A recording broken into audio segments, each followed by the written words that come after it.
अगर छेड़ के देखे तो हम उसे छोड़ेंगे नहीं।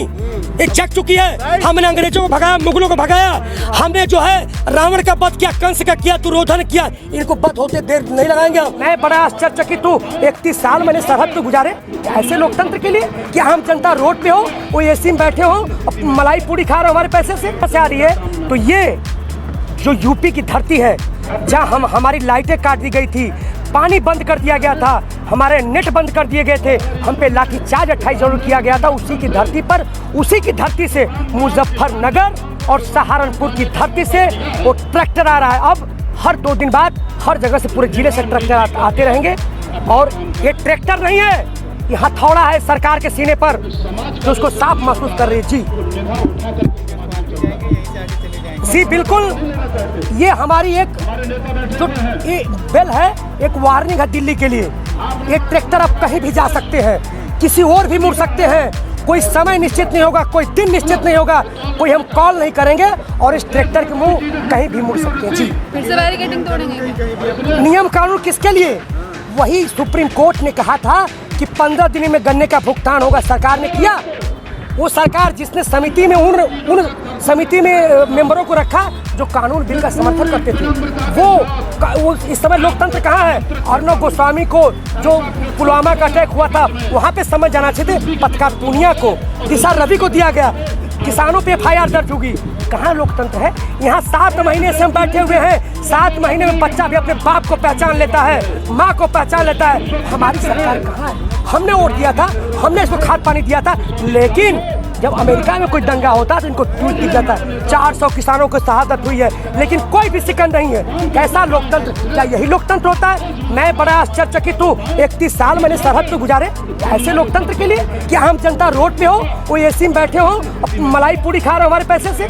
जी वो तो यही तो है कि सरकार है कहाँ? जब सुप्रीम कोर्ट इन्होंने कहा था एक खालिस्तानी है, माओवादी है, पाकिस्तानी प्रो, चाइनीज प्रो है, क्या किया सुप्रीम कोर्ट ने? कहा इन्होंने नकली किसान तक हमें कहा, लेकिन इन्हीं पाकिस्तानियों खालिस्तानियों से, इन्हीं नकली किसानों से बातचीत तो किया। वो तमाचा था सरकार को, हम जीते सरकार हारी।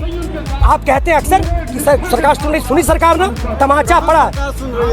इसी नकली किसानों से बात की ना, कह रही थी, इसी खालिस्तानियों से बात किया, तो जानते हैं। फिर उसके बाद क्या हुआ? आप कहते हैं कुछ नहीं किया।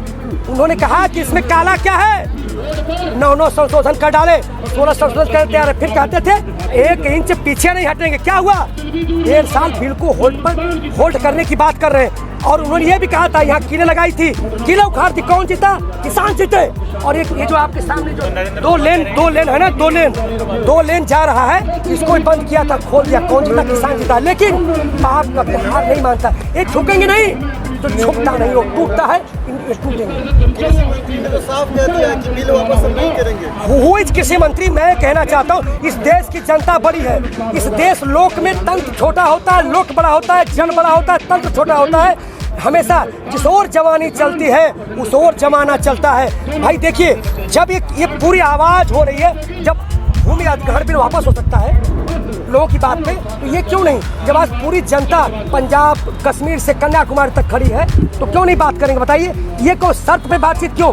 बातचीत करिए, उसके बाद जो प्रावधान निकलेगा कि आप पहले ही शर्त थोप रहे हैं कि सिर्फ प्रावधानों पर बात करने के लिए कहा है, लेकिन प्रावधानों पर बात होगी। लेकिन हमने कहा जब तक बिल वापसी नहीं, तब तक घर वापसी नहीं, IMSP पे कानून नहीं, IMSP से कम रेट पर बाहर लेने को सजा प्रावधान नहीं होगा, हम तब तक नहीं जाएंगे। एक बार उनकी बात करके देखिए, उनसे बात करिए, क्या उनके समाधान भी हो सकते हैं? नहीं तो हम सब मुद्दों पर बात करें। सुप्रीम कोर्ट ने कहा, आपको लास्ट डिसीजन आया था कि मुख्य बिंदु पर बात हो, उन्होंने पुआड़ी पर और बिजली पर बात किया। मुख्य बिंदु MSP, प्रावधान की बात करा। सुप्रीम कोर्ट बड़ा या ये लोग नेता बड़े हैं जो 2 क्लास पढ़े नहीं, शिक्षा मंत्री, जो कभी डंडा नहीं लिए रक्षा मंत्री, जो भी खेत में नहीं गए कृषि मंत्री? क्या यही लोकतंत्र है? आज तक जनता मूर्ख है? बताइए, हमने जी यही तो 70 साल से हमारे कांधे पे हल था, लेकिन हमारे समस्याओं का हल नहीं। वो छोटे चोर थे, बड़े चोर थे, उन्होंने पिछली सरकारों ने ऐसा किया। हम नाम नहीं लेना चाहते। उनका क्या हुआ? उनको जमींदोज कर दिया गया। जब जनता जागती है तो ऐसा ही होता है। अब ये आए हैं ना भारतीय जनता पार्टी, आपको ये भी जमींदोज हो जाएंगे बहन। अब यहाँ पर इनके बाद में सत्ता परिवर्तन के साथ व्यवस्था परिवर्तन की बात होगी। पहले हमारे दादाजी रोड पर थे, फिर पिताजी रहे, आज हम भी हैं, तो हम नहीं चाहते। क्या मैं पूछना चाहता हूँ आप देशवासियों, क्या किसी दिन वापस हो जाएगा तो हमारी समस्या का समाधान हो जाएगा? नहीं, हमें अब सत्ता परिवर्तन के साथ व्यवस्था परिवर्तन की बात, जैसे भगत सिंह की बात है, राइट टू रिकॉल, कि हम जब चाहें उनको वापस कर सके, ऐसी एक व्यवस्था विकसित करनी होगी। अभी इस देश में वोट हो एक कि इस देश की सत्ता इस चाहती है कि नहीं, ये किसी बिल को चाहती है कि नहीं। हम क्यों 5 साल इंतजार करें? वो भिखमंगे वो आते हैं ना, हम तो राजा, हम है ना प्रजा राजा है, तो 5 साल का इंतजार क्यों नहीं बीच में सत्ता को वापसी हो? ऐसे हम सत्ता परिवर्तन से व्यवस्था परिवर्तन की बात चाहते हैं, तब हमारा परिवर्तन होगा जी। नहीं तो मैं भी सत्ता में चुना जाऊँगा तो मैं भी वैसा हो सकता हूँ, कोई गारंटी नहीं। अगले साल चुनाव है यूपी में जी, तो वही तो है। अभी बंगाल में कह रहे थे बंगाल में कह रहे थे 300 के पार, क्या हुआ? ये राजस्थान में कहा 300 के पार, महाराष्ट्र में कहा 300 के पार, कहीं कुछ नहीं है। तो निश्चित रूप से ये यूपी में जमी दोष की शुरुआत, पश्चिमी यूपी जो संसद की 41 सीटें शुरुआत हो चुकी है। इनके जो मंत्री हैं, इनके जो भाजपा कार्यकर्ता हैं, वो गाँव में घुस नहीं पा रहे हैं। लेकिन सरकार कोई ऐसी योजना निकाल देगी, कोई ऐसे कुछ काम कर देगी, फिर लोग भावुक हो जाएंगे। जी, हमसे हमेशा खेला गया कभी राष्ट्रवाद के नाम पर, कभी रामराज के बाद में। मैं पूछना चाहता हूं कि पुलवामा पर पूरा जीते, उनके जो निर्वाचन है वाराणसी, वहां से रमेश यादव का मूर्ति का अनावरण नहीं हुआ, उसकी विधवा को पेंशन नहीं मिला। रामराज की बात करते हैं, हमको फुसलाया गया। रामराज में मेडिकल की दुकानें बंद करके इन्होंने जो है शराब की दुकानें खोली, क्या यही रामराज है? अब एक आदमी सारे आदमियों को कुछ समय के लिए मूर्ख बना सकता है, एक आदमी सारे आदमियों को सारे टाइम के लिए मूर्ख नहीं बना सकता। मोदी जी कलई खुल चुकी है, गंगा में तैरती लाशें, 2 करोड़ रोजगार और paramilitary force, BSF, CRP, ITBP से सबको पेंशन नहीं, तो यही इनका सपना था। योगी जी तो कह रहे हैं ना रोजगार मिलेगा यूपी में। मिलेगा, जब मर जाएंगे तब हम। आज हमारे लिए आज हम जी बिल्कुल यही स्थिति रही ना, जैसे इन्होंने कोरोना में किया काल में हमारा। अब इनके पास एक ही चीज बना कि इंजेक्शन लगा के हमारी खून निकाले, आपको बोतल पैक करके बेचे, यही बाकी रह गया है। बताइए, 200 से ऊपर तेल हो गया, आप कहीं सब्जी खाएंगे, दाल 200 ऊपर खाएंगे तो खाएंगे क्या? देश हित में हो रहा है ना। मैं कहना चाहता हूँ देश हित में क्या हो रहा है? जो ये पेट्रोल का दाम बढ़ रहा है, वो कहाँ जा रहा है? 350 करोड़ के ऊपर से उन्होंने कर्जा किसका मांग किया? कारपोरेट घराने का। भाई वो देश हित में लगाते, यहाँ से लेके वहाँ कर्जा माफ कर रहे हैं, क्या यही विकास है?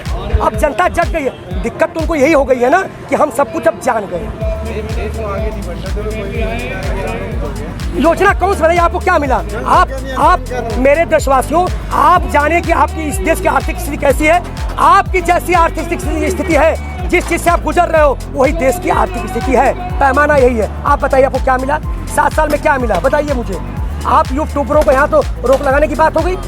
बताइए, सोशल मीडिया पर शिकंजा कसा जा रहा है, यही मिला आपको? हम जवानों को क्या मिला? BSF, CRP, ITBP जैसे जवानों को पेंशन नहीं है, शहीद का दर्जा नहीं, हमें क्या मिला? किसानों को क्या मिला? आपने गिरवी रख दिया, MSP कानून कर किसको मिला? बताइए मुझे। रेलवे को भी दिया, ट्रेन को भी दिया, लाल किला गिरवी रख दिया, क्या मिला? बताइए मुझे। एक भी उपलब्धि की नहीं, कागजों में चल रहा है। कागजों से दुनिया चलता है, कागज से दुनिया चलेगी। कागज बड़ा यहाँ क्या दिख रहा है? बताइए, यहाँ खो जाते हैं कमाने के लिए। तो निश्चित रूप से वो इस तरीके से देखिए, इतना तगड़ा विकास हो रहा है, रातों रात की मतलब पार हो जाती है। यूपी के अंदर प्रोग्रेस है ना, बहुत प्रोग्रेस है। अब तो जो है कि बोतल में से हाथी निकाले जा रहे हैं, यही प्रोग्रेस है। कुछ भी कर लो। एक जो है कि आदमी आजकल आसमान से यूपी में तारे तोड़ रहा है। तारे तोड़ना आम बात है, तारे तोड़ के ला देगा। तो ऐसी योजनाएं चल रही हैं, ऐसी चीजें विकास तरफ बढ़ रही हैं, जिसका आप राम मंदिर का देख चुके हैं रातों रात जी। तो भाई बातों से बना रहे हैं ना, बात से ही डराते हैं, बात से ही खिलाते हैं, बातों से पेट नहीं भरता। जब मोदी जी मन की बात करते 23 भाषाओं में उसको ट्रांसलेट किया जाता है, लेकिन जब लोग की बात थी, जब किसान बिल किसने भाषाओं में ट्रांसलेट हुआ, तो इनकी बात है, सब बात से बात। मोदी जी अभी वैक्सीन की मैं देख के आया मेट्रो में, तो वैक्सीन की क्या बात थी? लिखा है कि मोदी सरकार की वजह से फ्री वैक्सीन। जबकि आप लोग जानते हैं कि सुप्रीम कोर्ट ने आदेश दिया, तो ऐसा क्यों कि मोदी सरकार वैक्सीन फ्री में दे रही है? क्यों ऐसा? बताइए मुझे। आपके नेता कहते हैं कि हम सरकार का इलाज करेंगे, किस प्रकार का इलाज? यही इलाज, वोट की चोट जो बंगाल में किया, जो पंजाब नगर निगम में हुआ, जो यहाँ पे दिल्ली में नगर निगम में हुआ, जो पंचायत चुनाव यूपी में हुआ, इनका वोट से चोट होगा, इलाज हो जाएगा। तीसरी वैक्सीन दूसरी यहाँ लगेगी, 24 में तीसरी लग जाएगी, अपने आप शांत हो जाएंगे। जब यूपी की जमीन निकल गई भाई आमने सामने, तो जहाँ आप खड़े हुए हैं 144 धारा लागू है यहाँ पे। क्यों सरकार हटा देती बताइए? केजरीवाल वहाँ टाइम हिम्मत है तो हटा दे। 28 तारीख से 2 या 2 से ज्यादा आदमी यहाँ इकट्ठे नहीं हो सकते हैं। सरकार हटा दे, हमें सरकार की जरूरत नहीं है। यहाँ हम 150 आदमी थे तब भी हिम्मत करके देखे, छू के देखे। अगर वो छेड़ के देखे तो हम उसे छोड़ेंगे नहीं। ये जग चुकी है। हमने अंग्रेजों को भगाया, मुगलों को भगाया, हमने जो है रावण का वध किया, कंस का किया, दुर्योधन किया। बीएसएफ बनारस गाजीपुर बॉर्डर से जब तक बिल वापसी नहीं